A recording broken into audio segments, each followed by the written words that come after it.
Aunty जी, आपको प्रीता को समझाना चाहिए। क्या समझाना चाहिए था? क्यों समझाऊं मैं उसे?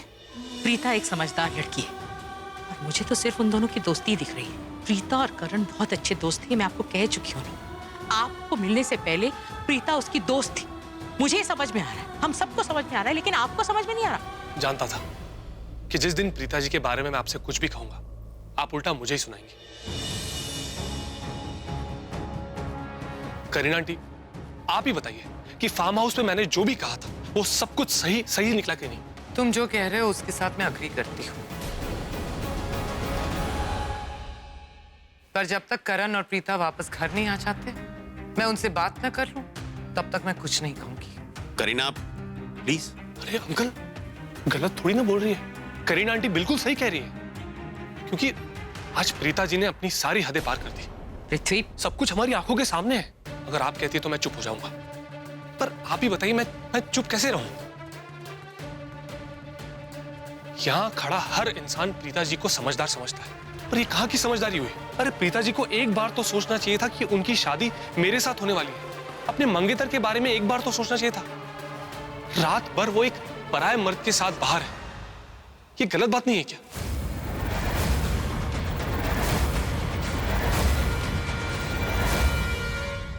एक मिनट, आता पता तो आपका नहीं था, खुद अपना टूटा हुआ जबड़ा लेके घर से बाहर निकल गए। हमसे पूछा था आपने? और आपको आइडिया भी है आपके घर के बाहर जाने के बाद हमारा क्या हाल हुआ होगा? हम कितने परेशान होंगे, दी कितनी परेशान होगी। और हाँ, दी आपको ढूंढने के लिए बाहर निकली थी इतनी रात में, वरना दी को क्या पड़ी इतनी रात में बाहर निकलने के लिए? यार कोई समझाओ इन्हें। हाँ तो अकेली भी जा सकती थी ना, क्या जरूरत थी उस करण के साथ जाने की? पृथ्वी जी, आप कैसी बातें कर रहे हैं? एक अनजान जगह पे प्रीता अकेली कैसे जाती?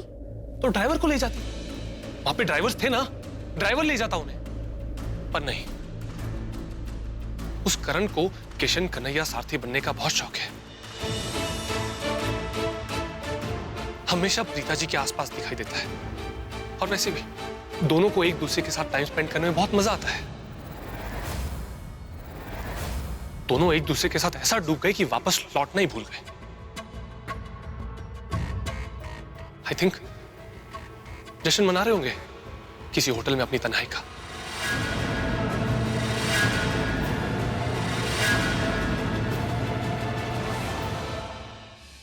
चुप चुप, बिल्कुल चुप हो जाइए। चुप होइए, एक शब्द भी और मत बोलिए। मैं इतने समय से सुन रही हूँ। फार्म हाउस से लेकर यहाँ तक आप जो मुंह में आ रहे हैं वो बोले जा रहे हैं और हम चुप खड़े। चुप कर जाइए, कहीं ऐसा ना हो कि मैं भूल जाऊं कि आप मेरे होने वाले दामाद हैं। आंटी जी कैसे चुप हो जाऊं? हाँ, आप ही बताइए। मैं मुंह की चोट तो सहन कर गया, लेकिन मेरे दिल पे जो चोट लगी है उसका क्या? मैंने फार्म हाउस में जो भी कहा था सब कुछ सच निकला कि नहीं आंटी? आप बताइए मुझे। प्रीता जी रात भर किसी गैर मर्द के साथ घर से बाहर है। गलत सोच रहे हैं और गलत बोल रहे हैं। मैं तो सोच भी नहीं सकती कि कोई इतना गलत सोच सकता है, इतना गलत बोल सकता है। मैंने आपसे कहा ना कि प्रीता और करण बहुत अच्छे दोस्त हैं, उनकी दोस्ती बहुत पक्की है। और प्रीता एक समझदार बच्ची, आप उसे अभी तक जान ही नहीं पाए। आपको ये लगता है कि प्रीता इतनी नीचे गिर सकती? खोट उन दोनों की दोस्ती में नहीं, खोट आपकी नजरों में, आपकी सोच में। प्रीता तो जाना ही नहीं चाहती थी, आप कहीं चले गए थे, आपको ढूंढने के लिए वो गई। और करण एक दोस्त होने के नाते उसके साथ। लेकिन आप कुछ और ही सोच रहे, आपको ढूंढने गए हैं वो लोग। और उन दोनों के बीच में कुछ भी गलत रिश्ता नहीं है, सिर्फ दोस्ती का रिश्ता है। मुझे समझ में नहीं आता कि आप प्रीता को अब तक समझ ही नहीं पाए।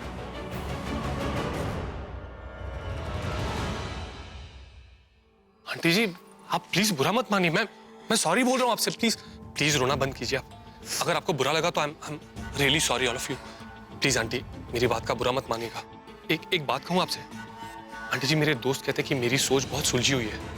मतलब आप देखिए ना, जब मैं प्रीता जी का रिश्ता मांगना है आपसे, तब मैंने बदले में कुछ नहीं मांगा सिवाय उनके हाथ के। आंटी जी मॉडर्न लड़का हूं, लेकिन सॉरी मेरे विचार, मेरे ख्यालात इतने भी खुले हुए नहीं कि मैं अपनी होने वाली बीवी के परिवार वालों से ये सवाल भी ना करूं कि मेरी होने वाली बीवी पूरी रात भर कहाँ गायब थी, वो भी किसी गैर मर्द के साथ। आंटी जी आपके लिए मामूली बात हो सकती है, लेकिन मेरे लिए ये बहुत सीरियस मामला है। I mean, मैं कैसे समाज से आता हूँ, जहां शादी के बंधन को एकदम एकदम पवित्र पवित्र बंधन माना जाता है, और फिर प्रीता जी के साथ मेरा रोका हो चुका है, और रोका यानी कि आधी शादी। मैं कैसे चुप रहूं, मैं कैसे सवाल ना उठाऊं? पृथ्वी जी, शायद आप ये नहीं जानते कि मैंने ही प्रीता को भेजा था आपको ढूंढने के लिए, लेकिन अब आपकी बातें सुन के मुझे ऐसा लग रहा है कि मैंने बहुत बड़ी गलती की उस बेचारी को आपके पीछे भेज के। उस वक्त घर में और कोई ड्राइवर मौजूद नहीं था, इसलिए करण उसके साथ गया। उन दोनों को आपकी बहुत चिंता हो रही थी, और एक आप जो यहाँ मेरे घर में खड़े होके ऐसी वाहियात सी बातें कर रहे हो मेरे बेटे के बारे में और उस प्रीता के बारे में। क्यों? किसने हक दिया आपको? सॉरी टू से आंटी जी, पर आपका बेटा कोई दूध का धुलावा नहीं है। आई मीन रियलिटी सबके सामने है, सब जानते हैं उसको।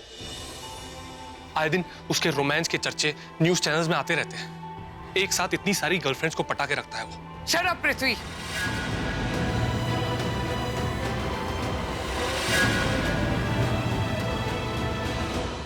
How dare you! तुम्हारी हिम्मत कैसे हुई करण के बारे में इतनी घटिया बात कहने की? तुम्हें जो पूछना है, जो कहना है, अपनी होने वाली पत्नी से पूछना, लेकिन यहाँ खड़े होके मेरे करण के बारे में एक शब्द भी मत कहना। समझ गए तुम? आज भाई भाभी चुप है ना, इस सरला की वजह से। पर मैं चुप नहीं रहूंगी।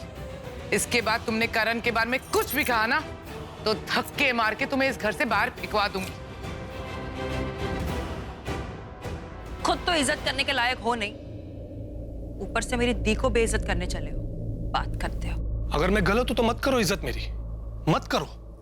लेकिन एक बात बताओ सृष्टि, मैं कौन से पॉइंट पे गलत हूं? मैंने क्या गलत बोला, आप बताओ मुझे। मैंने कहा था सबसे कि करण और प्रीता मुंबई नहीं पहुंचेंगे, नहीं पहुंचे। मैंने ऋषभ जी को दावे से कहा था कि वो नहीं पहुंचेंगे। ऋषभ जी ने कहा नहीं, यहां मुंबई में है। लेकिन कहां है, कहां है ऋषभ जी बताइए? क्या करण और प्रीता यहां है?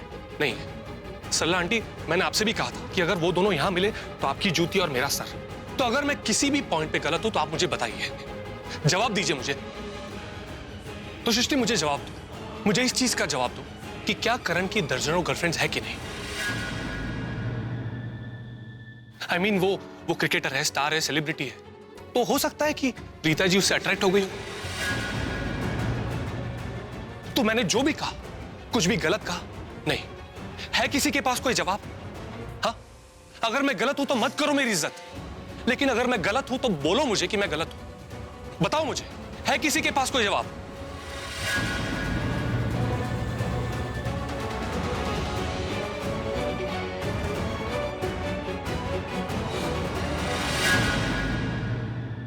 ओ माय माय, तीर एकदम निशाने पर लगा है।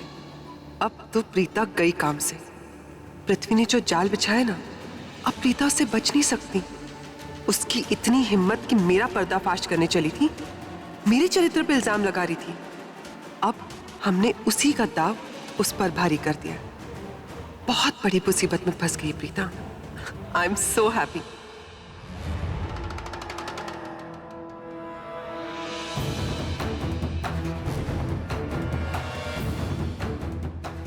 ये ऋषभ तो बहुत टेंशन में लग रहा है, लेकिन किसके लिए? करण के लिए या बेचारी प्रीता के लिए? अभी पता लगाती हूँ।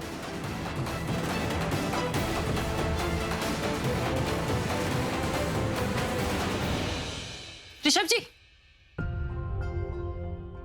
कहाँ जा रहे हैं आप? आप करण सर और प्रीता दी की तरफ से कुछ बोले नहीं वहां? आपको क्या उन दोनों पर विश्वास नहीं है क्या? कहीं ऐसी बात तो नहीं कि आपको उस पृथ्वी की बातों पर यकीन है? क्या बोलूं सृष्टि, किस मुद्दे पर सिफारिश करूं?